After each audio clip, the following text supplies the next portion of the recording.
Hello students, good morning everyone. I hope you all are safe at your home. So stay safe, stay healthy at your home.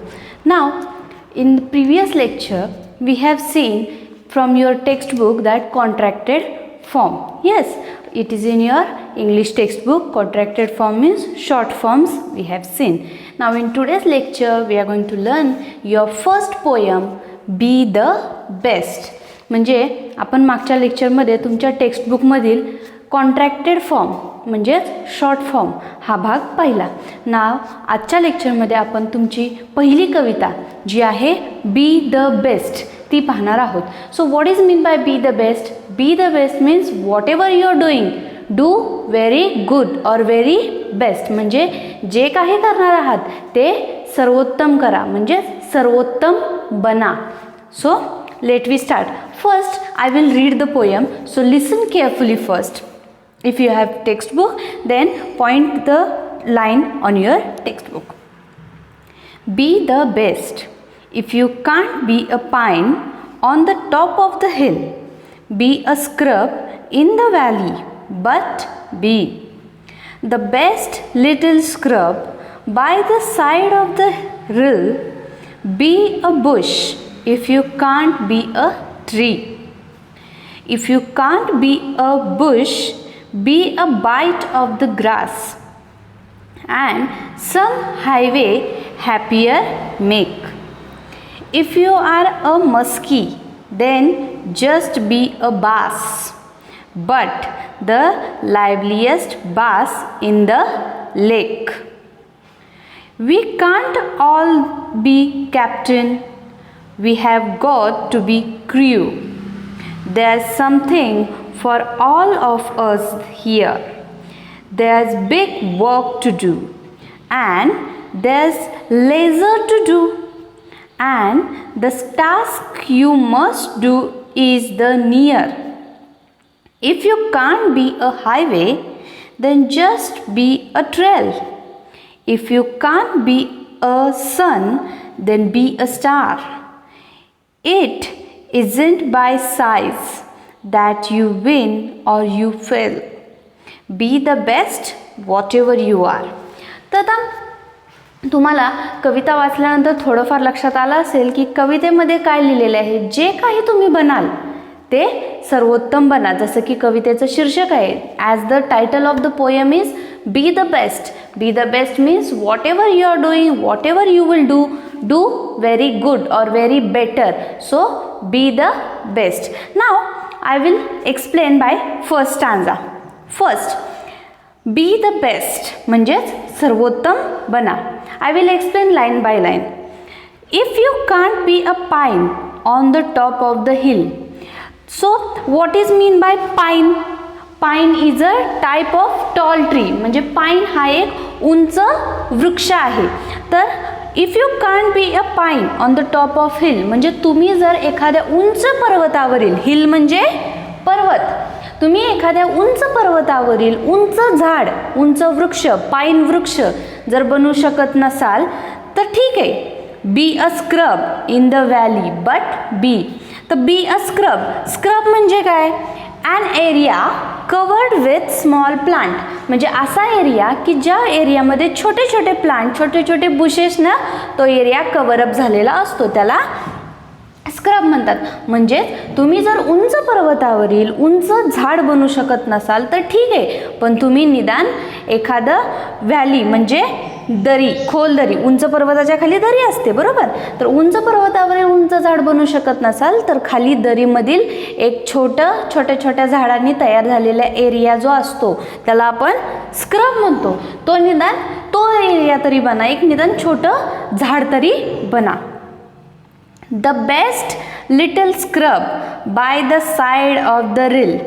किंवा तुम्ही रिल म्हणजे ओढा म्हणजेच stream, रिल म्हणजे stream, ओढा. जर तेही नाही तर एखादा ओढा वाहत असेल, वाहणारा जो ओढा असतो तो वाहणाऱ्या ओढ्याच्या साईडला जे छोटे छोटे प्लांट्स असतात, छोटे छोटे बुशेस असतात, छोट्या छोट्या झाडांनी तयार झालेला एरिया असतो, निदान त्या एरियातलं तरी झाड बना किंवा तो एरिया तरी बना, पण बना. Next stanza. If you can't be a bush, be a bite of the grass. आणि जर का तुम्हाला ते बुश म्हणजे छोटी छोटी झाडं आहेत, ती छोटी छोटी झाडं बनणं जरी शक्य नसेल तरी निदान बाईट ऑफ द ग्रास म्हणजे गवताचा थोडासा छोटासा तुकडा तरी बना, पण बना. And some highway happier make.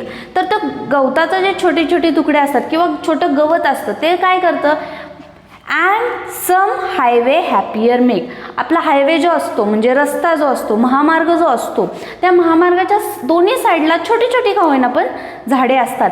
तर ती आपल्याला रस्त्यानं जाताना आनंदी बनवत असतात. म्हणजेच आपल्याला they make us happier. So if you can't be a big tree, a tall tree, then be a bite of the grass or be a scrub and make the highway happier. म्हणजे तुम्हाला जर मोठी झाडं बनणं शक्य नाही तर ठीक आहे, पण निदान छोटं झाड तरी बना आणि महामार्ग आनंदी बनवा.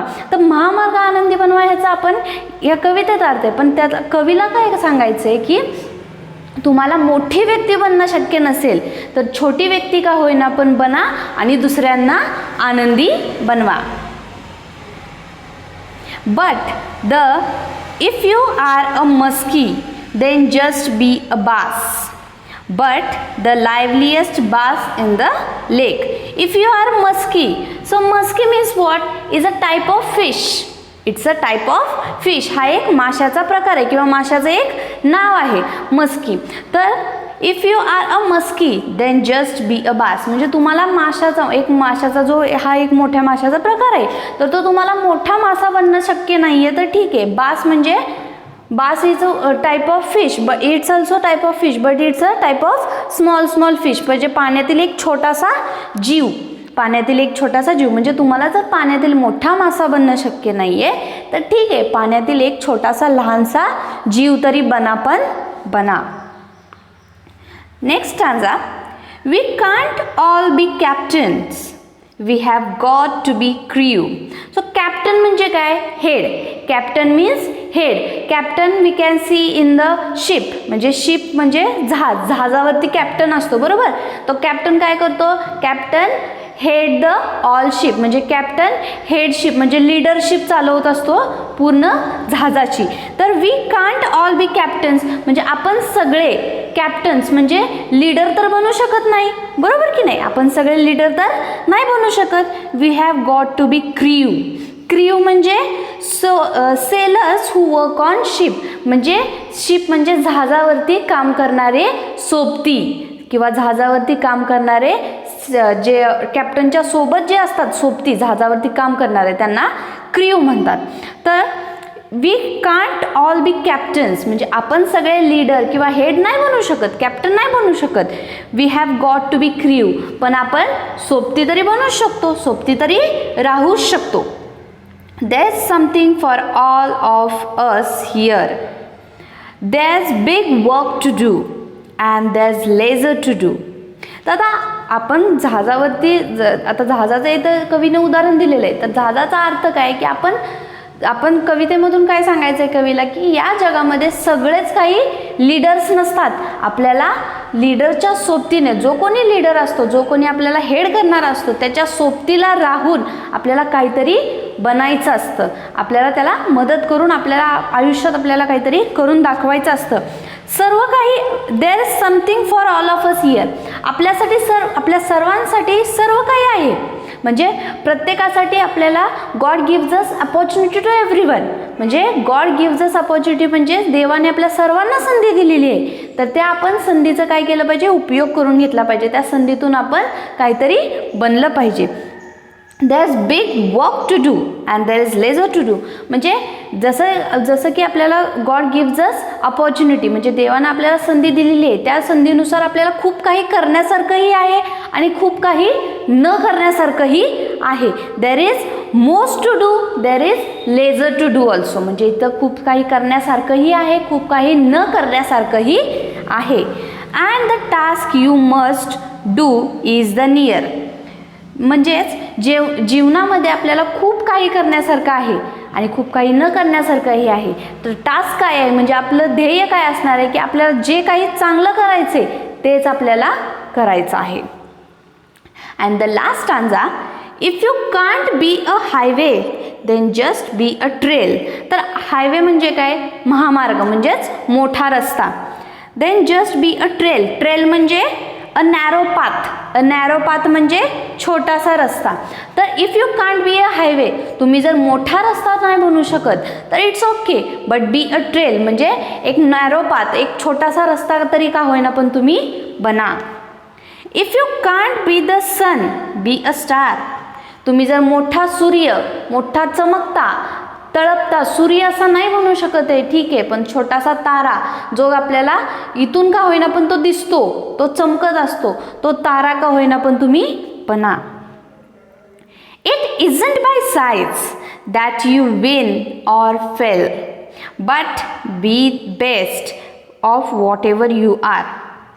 तुम्ही जिंकताना किंवा हरताना तुमची साईज नाही बघितली, म्हणजे तुम्ही छोटे आहात की मोठे आहात हे नाही बघितलं जात, तर तुम्ही काय केलं हे महत्त्वाचं असतं, बरोबर की नाही. म्हणजे तुम्ही एक छोटासा रस्ता असा किंवा मोठा रस्ता असा, तुम्ही एक छोटंसं झुडूप असा किंवा मोठा पाईन ट्री असा किंवा छोटासा तारा असा किंवा मोठा सूर्य असा, size doesn't matter, size doesn't matter, but who are you it matter.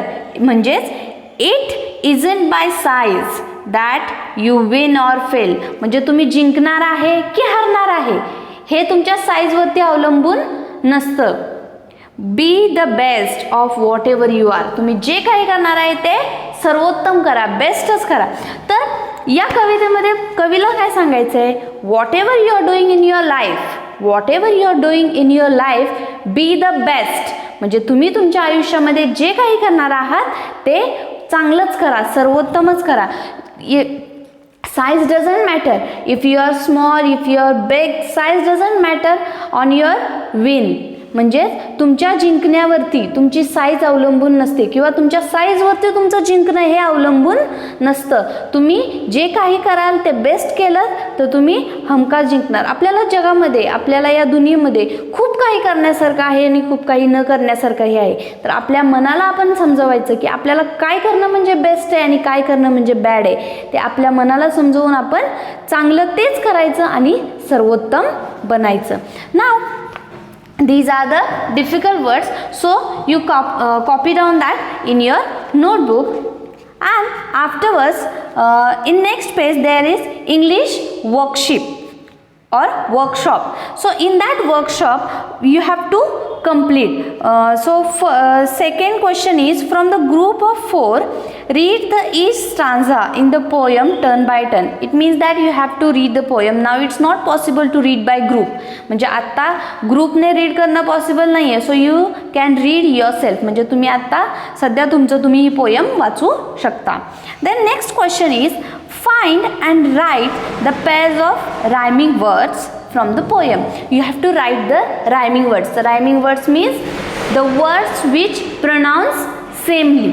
म्हणजे आपण उच्चार करताना जरा एकसारखे शब्द येतात, उच्चाराचे एकसारखे शब्द असतात, त्याला रायमिंग वर्ड्स म्हणतात. तर ते you have to write the rhyming words.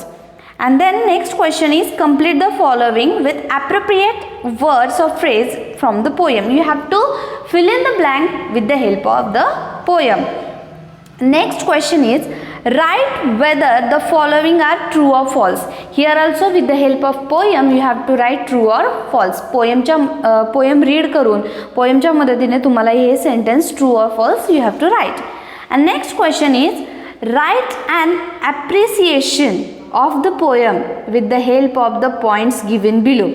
So this I will give in your notes. Question number 6 I will give with your notes.